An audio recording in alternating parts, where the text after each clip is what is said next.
What if I told you that the strongest man you'll ever meet died proving his love to someone who never believed him? And that his final act of devotion would haunt her forever? This is Marcus Chin, 28, former Navy SEAL turned private security contractor. For 3 years, he's been head over heels for Sarah, a war correspondent who's seen too much darkness to believe in anything good. Marcus isn't your typical tough guy. Sure, he can take down 5 men without breaking a sweat, but when it comes to Sarah, he's vulnerable. Completely, desperately vulnerable. Every morning, he leaves protein bars on her desk because she forgets to eat when she's writing. Every night, he waits up until she texts him she's home safe from whatever dangerous assignment she's covering. But Sarah's walls are higher than Fort Knox. "You don't really love me," she tells him one evening, her voice cold as winter steel. "You love the idea of saving someone. The broken journalist who needs a hero." Marcus's jaw tightens. 3 years of this. 3 years of proving himself over and over, only to be told it's not enough. "What do you want from me, Sarah?" His voice is raw, exhausted. She stares at him with those green eyes that have seen too many wars. "I want proof. Real proof. Not your pretty words or your protective instincts." Here's where it gets insane. Sarah's about to leave for Syria. The most dangerous assignment of her career. A war zone where journalists are disappearing faster than the government can count them. "Don't go," Marcus pleads. "I've got contacts there. The intel is bad. Really bad." But Sarah's made up her mind. "If you really love me, you'll trust me to do my job." Marcus knows she's testing him. Again. But this time, it's different. This time, she might not come back. The night before her flight, Sarah makes him an offer that chills his blood. "I'll make you a deal. If you can survive 48 hours in the Nevada desert with no water, no food, no shelter, just like the survival training you bragged about, then I'll believe you love me. I'll believe you'd do anything for me." Marcus stares at her. "Sarah, that's not survival training. That's a death sentence." "Then I guess we'll find out how much I really mean to you." Any sane person would walk away. Any normal person would call this toxic, manipulative, insane. But Marcus isn't normal. He's a man who's been to hell and back, who's lost brothers in combat, who's seen what real love looks like when it's tested by fire. "Fine," he says quietly. "But when I come back, you cancel the Syria trip. Deal?" Sarah nods, but her eyes are already distant. She doesn't believe he'll do it. She doesn't believe he'll survive. She definitely doesn't believe he'll die trying. 72 hours later, Marcus is dropped off in the middle of nowhere. 120 degrees. No shade. No water. Just sand, rocks, and the kind of heat that kills grown men in hours. But Marcus has something most people don't: a photo of Sarah in his pocket, and a promise to keep.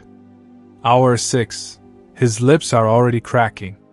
The sun is a merciless enemy, turning his skin into leather. Hour 12. Hallucinations start. He sees Sarah everywhere, walking ahead of him, calling his name, telling him to give up. Hour 24. His body is shutting down. Every step is agony. But he keeps walking because somewhere in his dying mind, he believes she's watching. Hour 36. Marcus collapses. His phone has no signal. His GPS is dead. He's completely alone. But here's the thing about Navy SEALs: they don't know how to quit. Hour 40. Crawling now. His hands are bleeding. His vision is blurred. But he's still moving forward. Hour 45. Marcus finds a small cave. Shade. Precious shade. But it's too late. His body temperature is too high. His organs are failing. With his last bit of strength, He pulls out his phone and records a voice message. "Hey Sarah. I know you'll never hear this, but I kept my promise. 48 hours.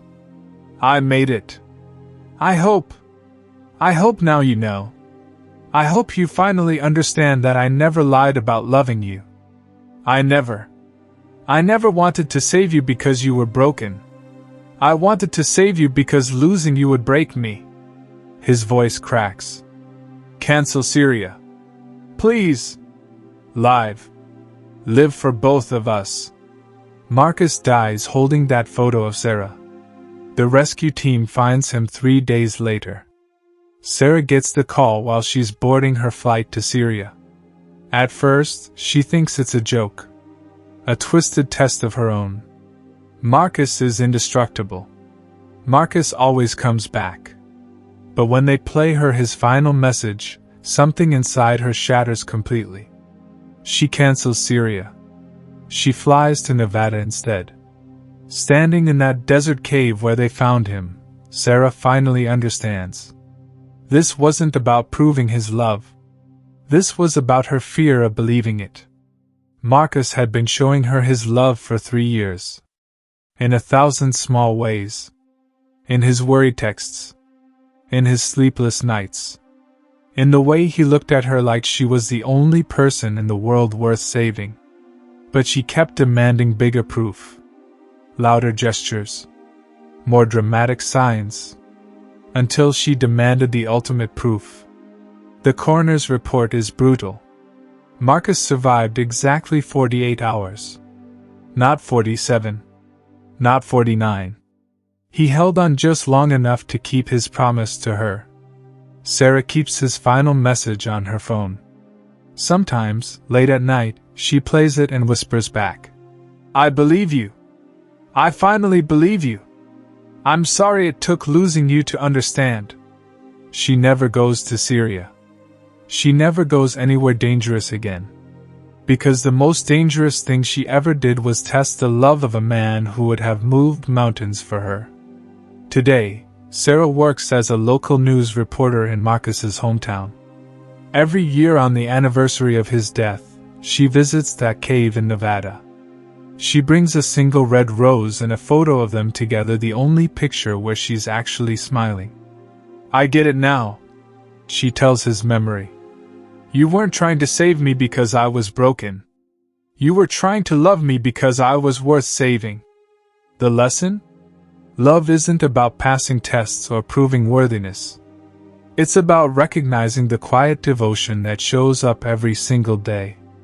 Sometimes the people who love us most aren't the ones making grand gestures. They're the ones making coffee at 6 a.m., sending worry texts, and staying awake until we're home safe. Don't wait for someone to die in a desert to believe their love is real.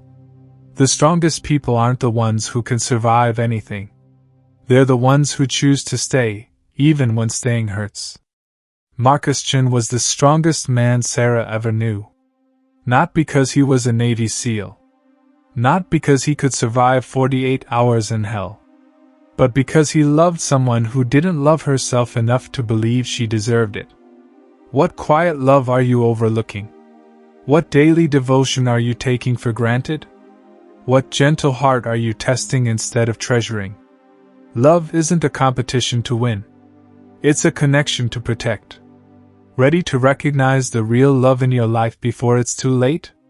Hit that subscribe button and join thousands who've learned that the most powerful force in the world isn't strength, it's the courage to love someone completely, even when they can't love themselves.